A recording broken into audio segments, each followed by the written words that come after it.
Él es médico egresado de la Universidad Nacional de Tucumán y especialista en ginecología obstetricia del Instituto de la Maternidad y Ginecología Nuestra Señora de las Mercedes.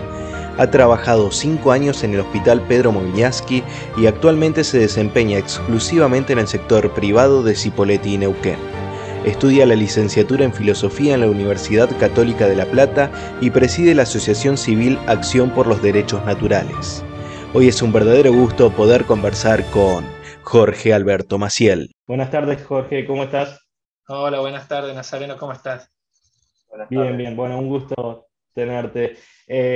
Jorge, vos sos un referente pro vida y un militante. Bueno, ¿a qué se debe esta militancia? Si querés contarnos un poco desde el concepto de aborto y digamos, tu actuación en defensa de la vida.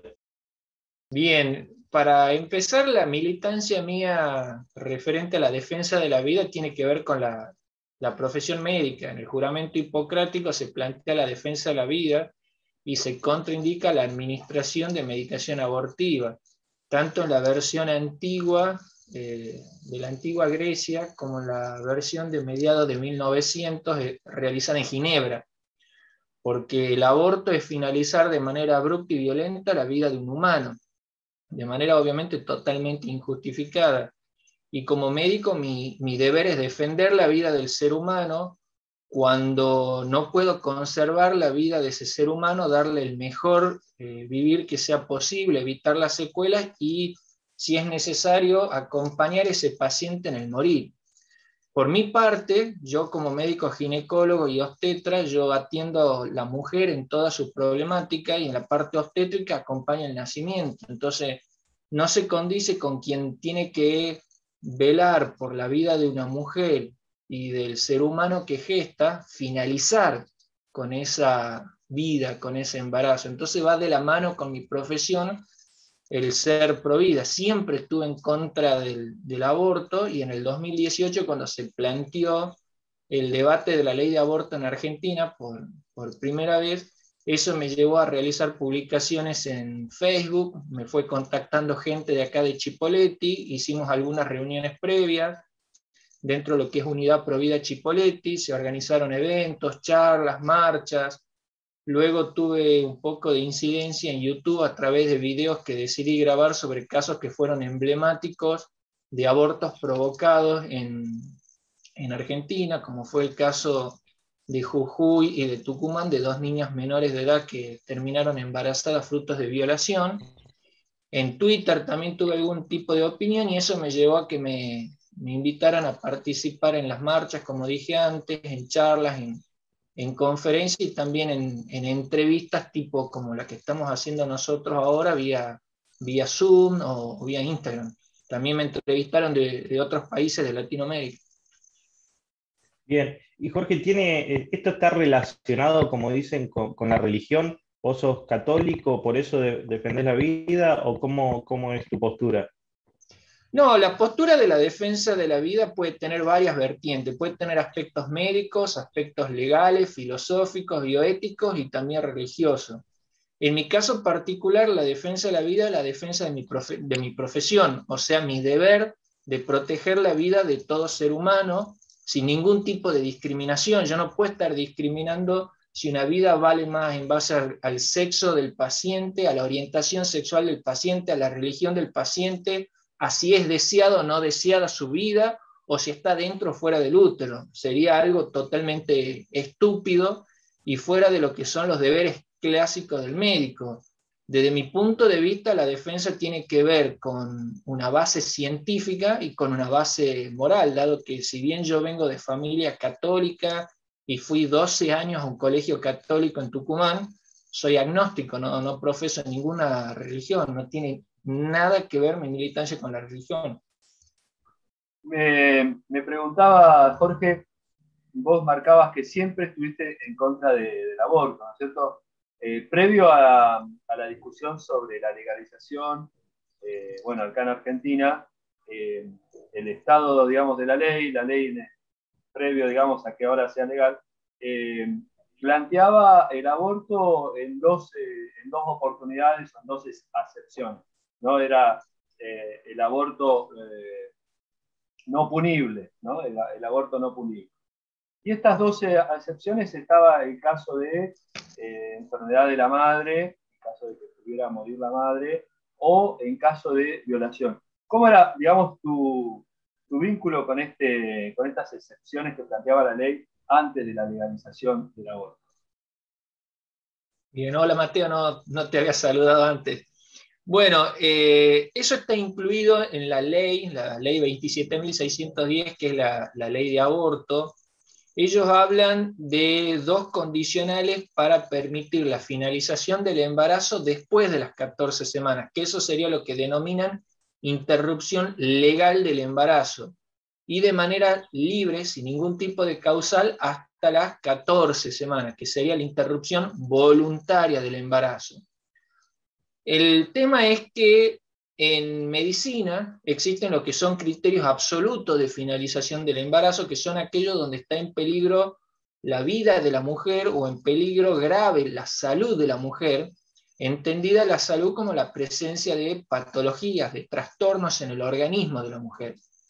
Sin embargo, cuando se alude al causal salud, digo bien, se habla de salud integral, que es una definición que empezó a circular de la Organización Mundial de la Salud, que más que una definición de salud, es una definición de felicidad, porque habla del completo bienestar físico, psíquico y social. Ningún ser humano en el planeta tiene completo bienestar físico, psíquico y social. Yo de pronto tengo astigmatismo, ya por eso no soy una persona saludable, porque desde el punto de vista físico no es completo, no es un 100%. Alguna mujer que atraviesa un estado de angustia, de ansiedad, porque se encuentra con un embarazo inesperado, no tiene acompañamiento de su familia, de su pareja, se consideraría que no tiene salud psicológica desde este punto de vista. O una mujer que de pronto se encuentra sin trabajo, sola, abandonada, no tendría salud social desde este punto de vista. Y eso es lo que lleva a que en los países que toman el causal salud, bajo esta concepción integral, terminan transformando el causal salud en una bolsa de gato donde va a parar cualquier deseo de aborto. Por eso que hablar de causal salud para permitir un embarazo a partir de ciertas semanas de gestación no es ni más ni menos que liberar el aborto a libre demanda en cualquier momento del embarazo, y es lo que sucede en la práctica. Cualquier mujer que acude a un centro de atención primaria de salud terminan aludiendo quienes ejecutan aborto al causal salud, al bendito causal salud, que nada tiene que ver con el causal salud obstétrico, o sea, vinculado a lo que es el control del embarazo, a la atención del nacimiento. Y eso es lo que lleva a que si ustedes analizan las cifras de abortos provocados en países donde se legalizó, despenalizó, siempre más del 90% es por causal salud, y algo totalmente erróneo. ¿Por qué? No es lo mismo una paciente con un cuadro severo de hipertensión, donde la continuación del embarazo la puede matar o dejar con secuelas, o un cuadro de desprendimiento prematuro de placenta, que es una urgencia obstétrica, que el hecho de que una mujer esté angustiada, donde la solución es la contención, la atención integral, la verdadera atención integral. Entonces es una trampa que se puso en la ley para permitir el aborto más allá de las 14 semanas, y es lo que se vio en Salta, donde se forzó aparentemente un aborto en una mujer que ya tenía un embarazo de más de 22 semanas.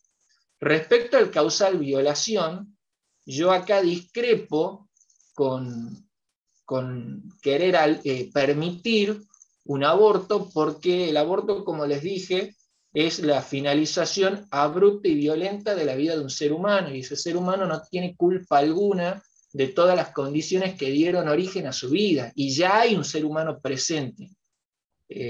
Hacer un aborto y matar a esa criatura dentro del útero porque fue producto de una violación, o matarlo en el momento preciso de su nacimiento en la sala de parto porque fue producto de una violación, es exactamente lo mismo. Es el mismo ser humano con el mismo material genético. Nosotros no comenzamos siendo una ameba, luego nos convertimos en un pez, después en un perro, y el médico obstetra con una varita mágica lo transforma en un ser humano cuando nace. Somos ser humanos siempre, no podemos variar nuestra especie, nuestra naturaleza a lo largo de nuestra vida, porque la vida comienza desde la concepción, según lo establecen los libros clásicos de genética, embriología y de biología. Entonces es un asesinato. Yo no concibo asesinar a un ser humano independientemente de que haya sido fruto de una violación o no, que sea deseado o no. Ahora, sí me parece hipócrita que quienes promueven el aborto y la legalización o despenalización del aborto no le brindan una verdadera contención a la mujer que fue víctima de violación, porque hacen el aborto y la mandan a la casa donde muchas veces está el victimario, no se preocupan por juzgarlo. Los mismos movimientos feministas radicales que hablan de aborto y aborto y aborto, no veo que tengan esa misma vehemencia al tratar de que se encuentre a los violadores, se los juzgue y se los condene. Es más, muchos de los diputados que votaron a favor del aborto y que militan del aborto, votaron en contra de la prisión efectiva de violadores.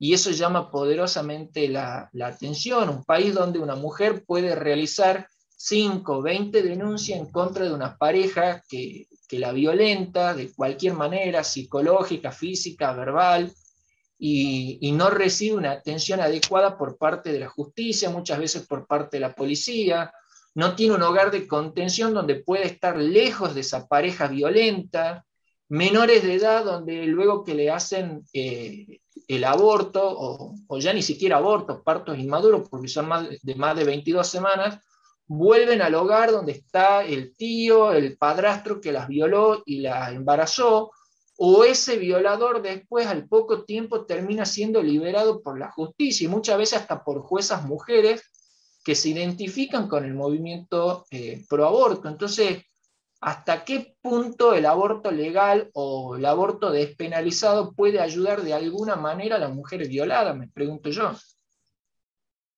Jorge, existe lo que es la objeción de conciencia. ¿Querés comentarnos a qué hace referencia este término? Y no sé si la objeción de conciencia solo es a nivel profesional o a nivel institucional. ¿Una institución privada puede ser objetora de conciencia? ¿Querés comentarnos? Bien, la objeción de conciencia implica cuando una persona, no necesario un médico, está en contra del cumplimiento de una norma o ley porque va en contra de sus principios morales, filosóficos, culturales o religiosos. O sea, no representa el hecho de ir en contra de una ley para cometer un crimen. De pronto yo no puedo decir, bueno, yo tengo una objeción de conciencia, no respeto el Código Penal que sanciona el asesinato. Eso no, porque es algo totalmente ridículo. Y a su vez, esos principios que esgrime esa persona de ir en contra del cumplimiento de esa norma tienen que estar demostrados en su vida. En el caso del aborto, no puede alegar objeción de conciencia para la ejecución de abortos un médico que de pronto en su consultorio privado ejecuta abortos, pero en el hospital público no los quiere hacer. Yo de pronto soy objetor de conciencia para la ejecución de abortos, de finalizaciones prematuras de embarazos, en todos los ámbitos. Si bien yo trabajo en el sector privado, yo presenté mi objeción de conciencia ante el Ministerio de Salud de Neuquén y ante el Ministerio de Salud de Río Negro. Y todos pueden saber en mis redes sociales y en mi actividad social que estoy en contra de la práctica de aborto. No hay ningún tipo de hipocresía. ¿Se entiende? Y esa objeción de conciencia no tiene que ir en contra de que esa ley se pueda poner en práctica. Yo de pronto no evito que se hagan abortos, no voy a un hospital para que no se haga un aborto. Me puedo expresar en contra de que se haga, y lo hice en redes sociales, pero no voy en contra de que se practique. El problema de la objeción de conciencia es que está muy limitada, porque en Argentina no hay una ley específica de objeción de conciencia. Se va constituyendo el marco legal a partir de diferentes tratados internacionales y artículos de la Constitución que aluden a lo que es la libertad de opinión, la libertad de culto, la libertad de acción, la libertad de ejercicio de la profesión. Eso es una deuda que tiene el Poder Legislativo Nacional y los poderes legislativos provinciales de redactar una adecuada ley de objeción de conciencia que no tenga ningún tipo de ideología, porque si no tampoco sirve. Respecto a la ley de aborto que se aprobó en diciembre del 2020, está muy limitada la objeción de conciencia, porque si bien en un momento habla de que, bueno, reconoce la objeción de conciencia del profesional, por otro lado dice de que una vez que la paciente concurre a solicitar el aborto, no le puede hablar de otra cosa que no sea el aborto, y no puede emitir juicio alguno. Sin embargo, forma parte del accionar médico el emitir juicios. Yo cuando tengo una paciente en base a sus signos, a sus síntomas que encuentro a través del interrogatorio y del examen físico, de los exámenes complementarios que le solicito, hago un juicio de valor y digo, bueno, esta paciente tiene tal cuadro, hay que realizar tal tratamiento y le digo, mira, tus posibilidades son tales, los pros y los contras de este tratamiento son tales, los pros y los contras de este otro tratamiento son tales otros. O sea, yo hago un juicio de valor y le doy las opciones a la paciente para que ella decida, a menos que estemos hablando de un cuadro urgente donde obviamente yo tengo que actuar porque una urgencia y la paciente se muere. Entonces, no permiten que el médico le pueda dar otras alternativas, porque de pronto, como te dije, una paciente que está angustiada, yo le puedo ofrecer que se contacte con el servicio de salud mental, puedo charlar con ella. No, eso no se permite. Tampoco permite que yo me niegue a derivar a la paciente a algún profesional que ejecute abortos. Y sin embargo, yo estoy participando indirectamente al derivarla porque le estoy facilitando una práctica con la que yo estoy en contra. Yo no le estoy diciendo, no te permito que te hagas un aborto. Eso yo no lo podría hacer, pero me obligan a que la derive, o sea, se lo estoy facilitando. Lo cual está mal, porque en muchos tratados de bioética consideran que ya la derivación es una participación indirecta y están yendo en contra de mi objeción de conciencia. Por otro lado, la misma ley que por un lado habla de la objeción de conciencia dice que en caso de una urgencia donde está en compromiso la vida o la salud de la paciente, obliga a ese médico, por más que sea objetor de conciencia, a que ejecute el aborto. Y el problema es que si tenemos en cuenta ese concepto de completo bienestar físico, psíquico y social, ante una paciente que tiene angustia, que tiene ansiedad y que desea finalizar inmediatamente su embarazo, pueden considerar que ya una urgencia para obligarme a mí a que lo ejecute el aborto y a que finalice con la vida de ese niño que está en gestación. Entonces es una ley bastante tendenciosa. Por el lado de las instituciones, no reconoce la objeción de conciencia institucional cuando muchas instituciones fueron fundadas bajo ciertos principios y valores. Y lógico, todos tenemos principios y valores. Cada institución, cada clínica, cada sanatorio fue fundado por personas, no nació de la nada, no fue por magia. Y esas personas tienen una forma de pensar y es lógico que quieran que esa institución se maneje bajo sus criterios, bajo sus principios y valores morales. Eso no está permitido y obligan a que la institución que no cuenta con profesionales ejecutores de aborto pongan en contacto a la paciente con un médico ejecutor de abortos, la deriven y se hagan cargo de los costos de la derivación. Con lo cual, indirectamente, ¿qué es lo que están queriendo hacer? Y eso lo reconoció el fiscal que en el Colegio Médico de Chipoleti nos dio una charla sobre aborto, que fue el mismo fiscal que estuvo en contra del doctor Rodríguez Lastra. O sea, nos demos cuenta de la idea que él tiene, de que la idea es que justamente todas las instituciones tengan médicos ejecutores de aborto, porque al verse en el gasto de tener que cubrir la derivación y en el trabajo de tener que encontrar un profesional que los ejecute, bueno, es más fácil que lo tenga. Entonces están como queriendo forzar a la clínica que por lo menos una persona que lo haga lo tenga. Y a su vez, si de pronto una paciente solicita el aborto y no hay ninguno de los profesionales ejecutantes de aborto porque están de licencia, también pueden obligar al médico objetor a que los haga. Con esto que planteas, Jorge, ¿cómo queda tu trabajo profesional? Justo mientras vos hablabas me venía acordando del doctor Rodríguez Lastra, cuando él fue juzgado, recibió una paciente que había ingerido misoprostol, perdón, decirlo misoprostol. Misoprostol. Y digamos como que él evitó un aborto, fue condenado, ¿no es cierto? Y hoy, bueno, básicamente es condenado por haber salvado la vida de aquel niño y de aquella paciente, pero no puede ejercer su trabajo profesional, aquí, por lo menos aquí en la provincia. ¿Cómo queda tu trabajo profesional vos frente al Estado, frente a la sociedad, que da un gran número de ciudadanos que está a favor de la legalización del aborto? ¿No te sentís como atacado, perseguido, forzado en tu voluntad? ¿Cómo queda tu trabajo profesional a partir de lo que fue el caso Rodríguez Laje? Y obviamente queda muy limitado, porque de pronto cualquier mujer que quiera finalizar su embarazo y terminar con la vida de ese niño en gestación, puede ir al consultorio de un médico que de pronto es objetor de conciencia. El médico le dice no, ella le dice, bueno, deme el nombre de alguien que lo haga, necesito ya.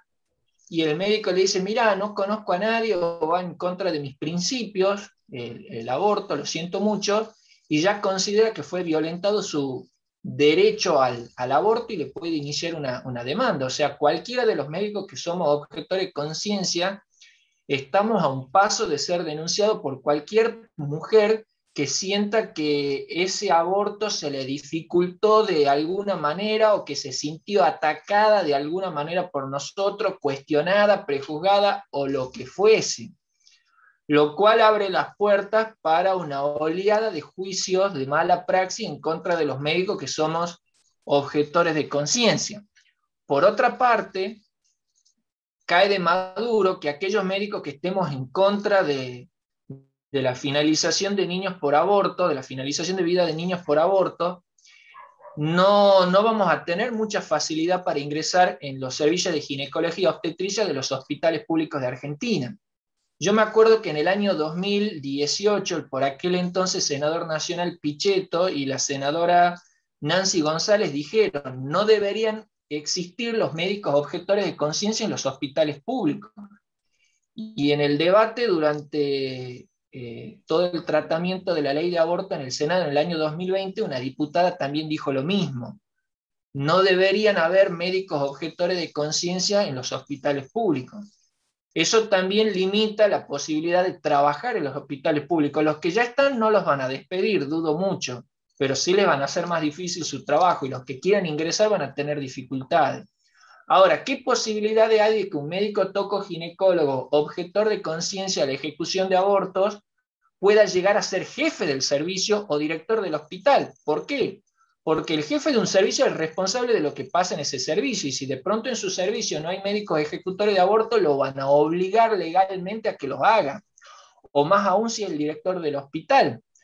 Entonces no van a querer que algún médico que desee preservar la vida de ese ser humano llegue a ser director de hospital, o llegue a ser director o jefe de servicio.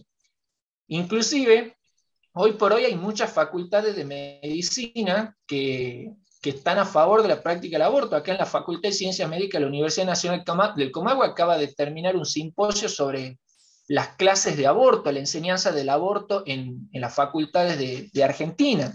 ¿Qué posibilidades tiene un ginecólogo objetor de conciencia a ser docente de esa facultad de medicina, ingresar, o más aún a llegar a ser el día de mañana titular de la cátedra?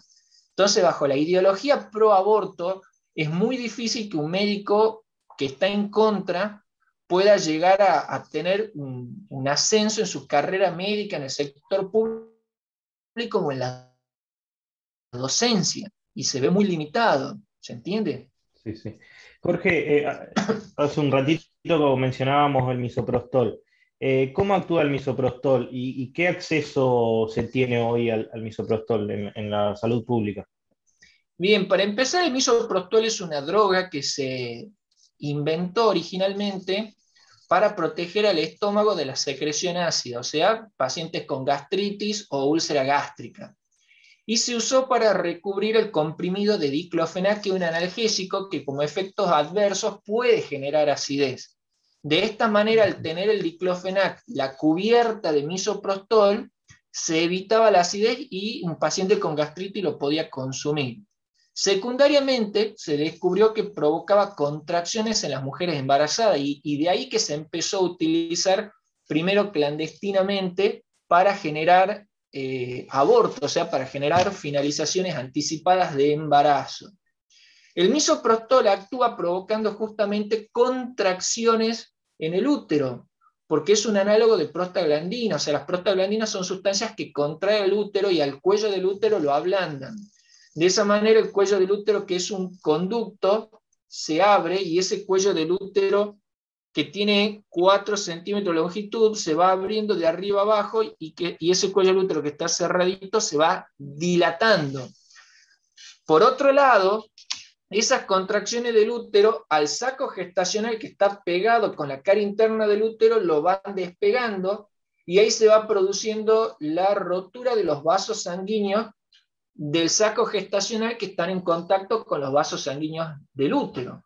Cuando el embarazo es más avanzado, ya se encuentra la placenta, que es como una ventosa que está adherida al útero y permite el intercambio de gases y nutrientes y productos de desecho entre la circulación fetal y la circulación materna. Cuando ya está formada la placenta, ya son mayores los vasos sanguíneos y el volumen de esos vasos sanguíneos. O sea, ustedes deduzcan que ya con la simple separación del saco gestacional se produce una hemorragia que se acumula en la cavidad uterina, o sea, un hematoma.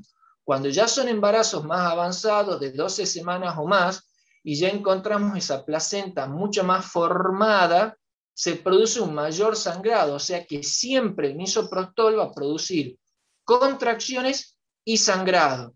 Esas contracciones la mujer las va a percibir como dolores de tipo cólico que van a ser de mayor intensidad cuanto más avanzado el embarazo. ¿Por qué? Porque el útero y su masa muscular es más grande y esas contracciones se perciben más, y porque el feto es de mayor tamaño y consistencia y es mucho más difícil su expulsión. Entonces el útero lucha contra un objeto semisólido que está en su interior. Por otro lado, va a producir esas hemorragias que la paciente la va a ver que se exterioriza por sus genitales. Entonces yo me pregunto desde cuándo el provocar dolor y hemorragia a una paciente se considera un tratamiento médico. O sea, el misoprostol, para que entiendan, no genera un aborto disolviendo al feto y haciendo que el útero mágicamente lo absorba. Ese feto se tiene que expulsar mediante el misoprostol. Sea que se haga a las 6 semanas, a las 15 semanas o a las 25 semanas, ese es el efecto del misoprostol, droga que por cierto se utiliza en una dosis mucho mayor, 4 veces mayor a la indicada para la protección de la gastritis.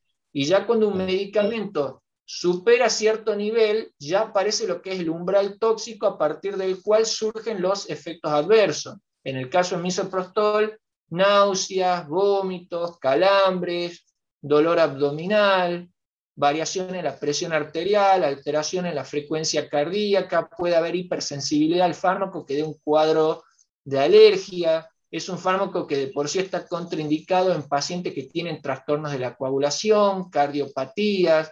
Inclusive se vio que existe la posibilidad de que produzca convulsiones, por lo cual no se puede utilizar en pacientes con epilepsia. Puede provocar rotura uterina, por lo cual no se puede utilizar en pacientes que tienen cesáreas previas. Una serie de cuidados respecto a la droga que hoy por hoy no se sigue por la administración indiscriminada que hay con esta droga. Bien. Bueno, ya nos queda poquito tiempo. No sé, Mateo, si querés hacer otra pregunta. Breve. Nos enteramos que estás presidiendo la asociación en defensa de los derechos naturales. Y te pregunto, ¿ves? Además estás estudiando filosofía recientemente, con un gran interés en la ética, ¿no es cierto?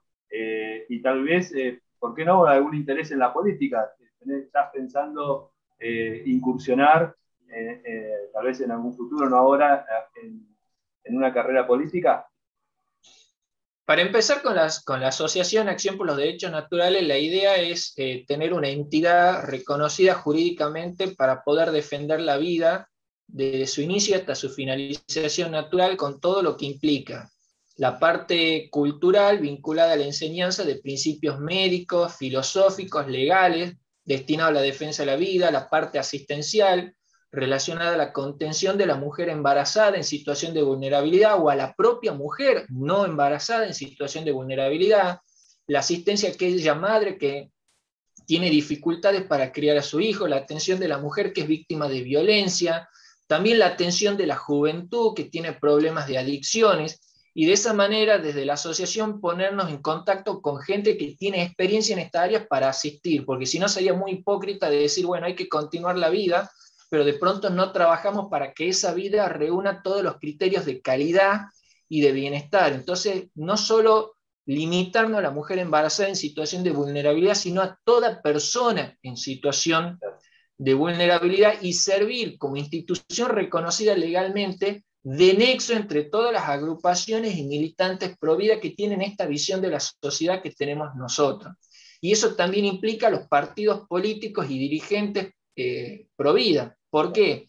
Porque es en la política donde se votan las leyes. La ley de aborto no la votamos nosotros, la votaron los diputados y senadores. Y son los gobernadores y el presidente quienes manejan el presupuesto y deciden qué orientación va a tener el accionar de esa provincia o de ese país. Por lo que ahí te respondo tu segunda pregunta. Yo soy de la concepción que tenía en la antigua Grecia. No podés considerarte ciudadano si no tenés formación y participación en política, porque en política donde se deciden todas las cuestiones inherentes a tu vida, a la vida de tu familia y a la vida de tu comunidad. Entonces me parece que todos deberíamos tener participación en política. Yo personalmente estoy afiliado a un partido que está en formación, que hace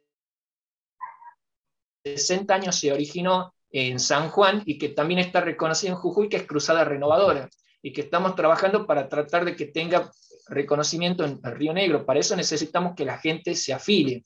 Y si el día de mañana yo tuviese la oportunidad de poder desempeñar un cargo, sí, por supuesto me gustaría hacerlo, porque me parece que forma parte de la vida de un ciudadano común, o sea, no de la mía, de cualquiera, la tuya, la de Nazareno. Es un deber, es un, ¿cómo te podría decir? Un servicio a la comunidad que lamentablemente dista mucho de lo que sucede hoy en día, donde en lugar de servir a la comunidad, se sirven de la comunidad quienes desempeñan los cargos políticos. Exacto. Bueno, Jorge, la última cortita te hago. ¿Qué ves? ¿Qué hay detrás de por qué tanto interés y tanto apuro por la legalización del aborto? Si me lo podés responder en un minuto. Bien, hay un interés primero de responder a directrices de organismos internacionales que son quienes les prestan plata a la Argentina, y la Argentina necesita esa plata, entonces responden a todas las demandas de ese organismo, el Fondo Monetario Internacional, el Banco Internacional de Desarrollo, etcétera, etcétera, etcétera.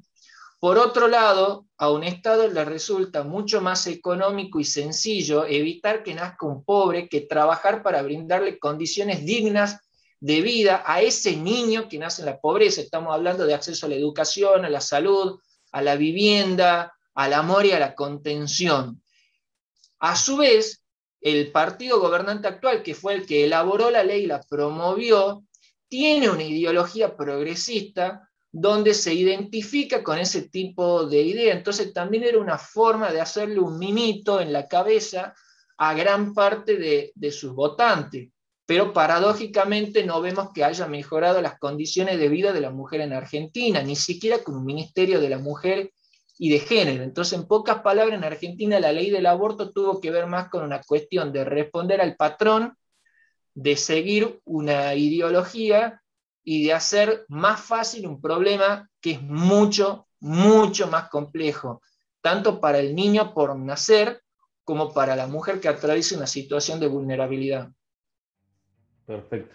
Bueno, Jorge, la verdad que es muy interesante, muy didáctico para explicar. Nos gustaría seguir charlando, por ahí te convocamos más adelante para hablar de esto de la participación política, de la eutanasia, nos gustaría tocar también. No sé, Mateo, qué opinas, pero muy interesante.